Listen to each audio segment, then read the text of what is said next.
Ang gagawin ko naman ngayon ay magtitesting ako ng ni-repair ko na starter motor ng dump truck. So ito po yung ni-repair ko na starter motor. So yung sira po nito ay hindi na po sumisikat itong Bendix drive.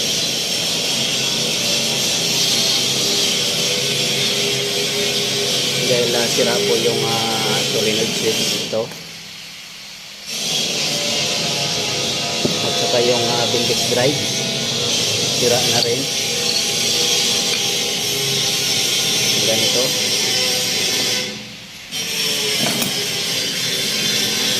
Ayan, nasira siya. So mayroon po ang mga luma na starter motor na dating mga sira rin. So nag-swapping lang po ako. So ito na yung nakuha kong buo.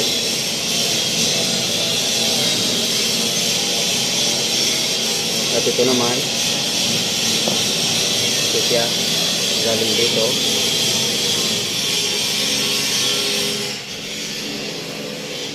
Ganyan po yan. So nakuha ko rin to sa ibang starter motor. Kaya yung mga lumang starter motor po ay pwede pong makunan ng mga spare parts. Dahil kapag nasira po siya, yung starter motor, hindi naman po lahat ay sira. So pwede po tayo makakakuha ng buo pa na pyesa. So pasensya na po, napakaingay ng grinder kanina. Kasi mayroon din gumagawa na trabahador, samahan namin, mga welder. So kinikis-kis niya yung ginagrind niya yung wini-welding niya.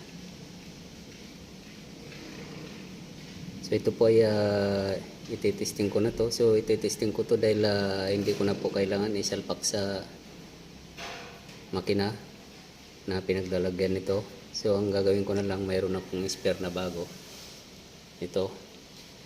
So i-compare ko na lang kung parehas yung nila, function nila, kung maayos ba. Kasi mga chap-chap po itong pyesa nito.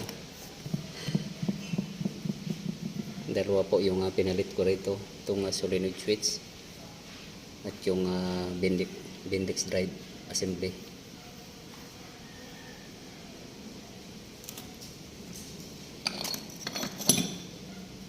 So testing natin.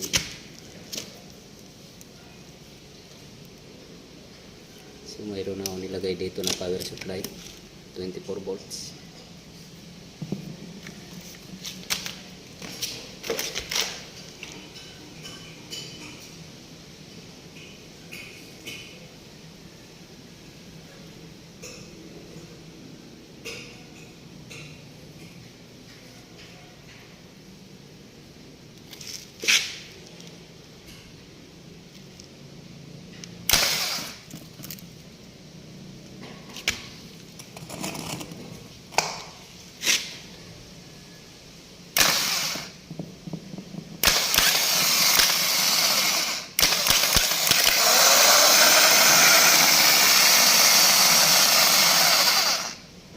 So ito yung function ng bago.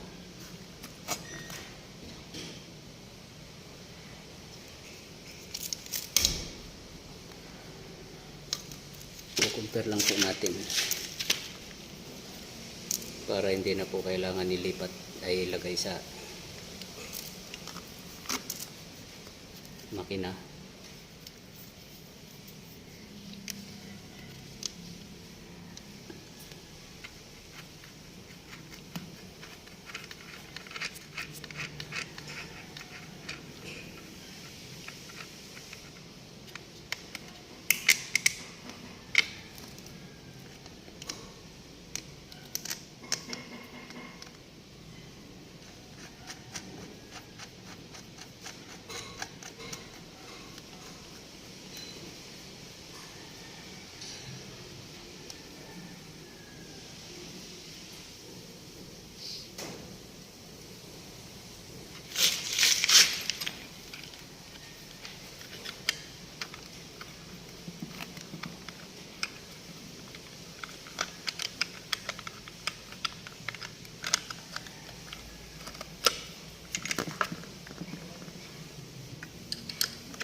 So okay naman po siya.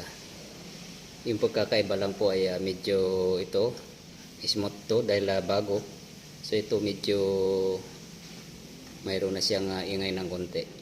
Hindi katulad nung bago. So smooth na smooth. So normal lang po yan. So ibig sabihin yung operasyon niya ay parehas na parehas po. Pwede pa siyang gamitin pang reserba.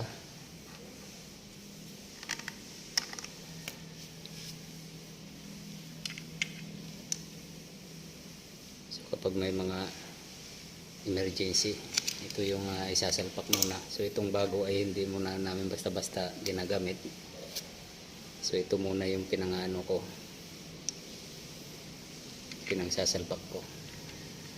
Katulad yung pinanggalingan nito ay ni-repair ko lang din po yun.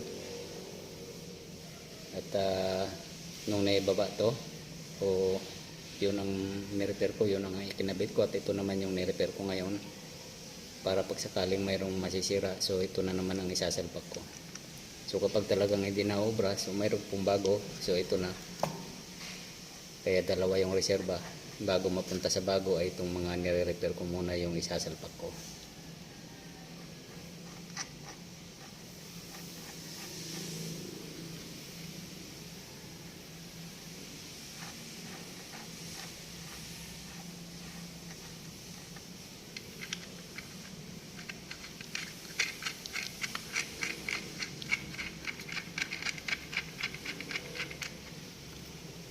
So itatabi ko ulit to dahil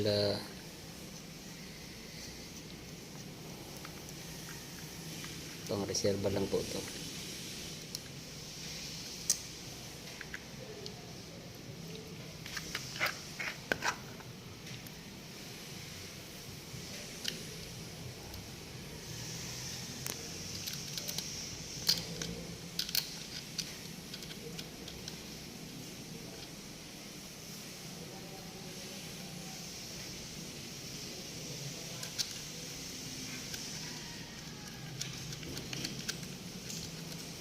So itong starter motor po na to ay para sa dump truck na Poton. Pwede rin siya sa Howo 371 or 380 or Poton dump truck. So pwede po, pare-parehas lang po sila pwedeng gamitin.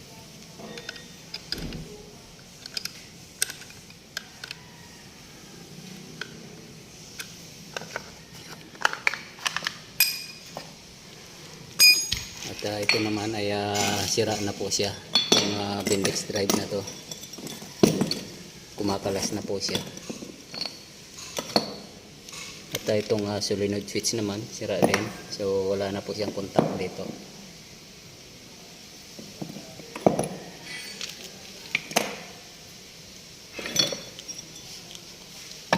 So tapos na po yung testing.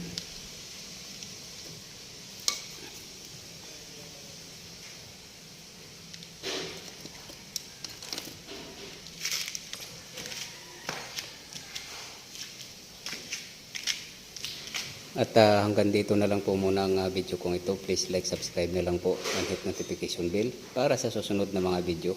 God bless us all po.